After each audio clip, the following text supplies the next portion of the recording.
Gospel of our Lord Jesus Christ according to Mark, chapter 3, beginning at the first verse. Jesus entered the synagogue.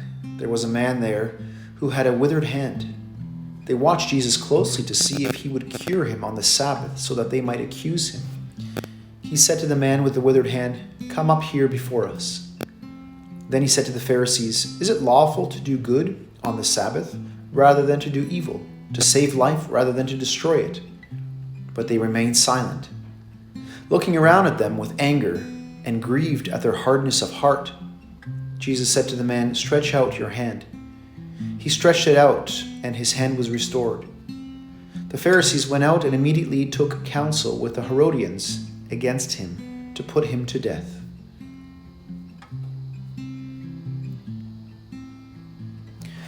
In some ways, St. Mark's portrait of Jesus in his gospel is the most human of all the portraits by the four evangelists. Mark, for example, is never slow to ascribe emotions to Jesus. In this morning's gospel reading, Mark says of Jesus that he was grieved at some people's hardness of heart, and that he looked angrily around at them before healing the man with the withered hand on the Sabbath. Grief and anger are two emotions we all experience from time to time.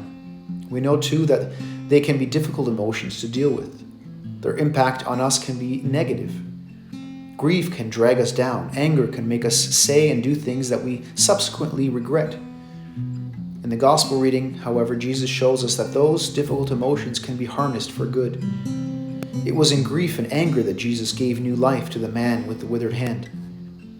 Jesus channeled those emotions in the service of God's kingdom.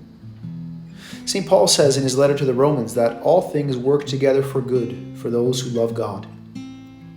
St. Paul is saying there that if God is our first love, God can work in a life-giving way through all things, even in and through those emotions, those events that we might judge to be negative and of little value or worth.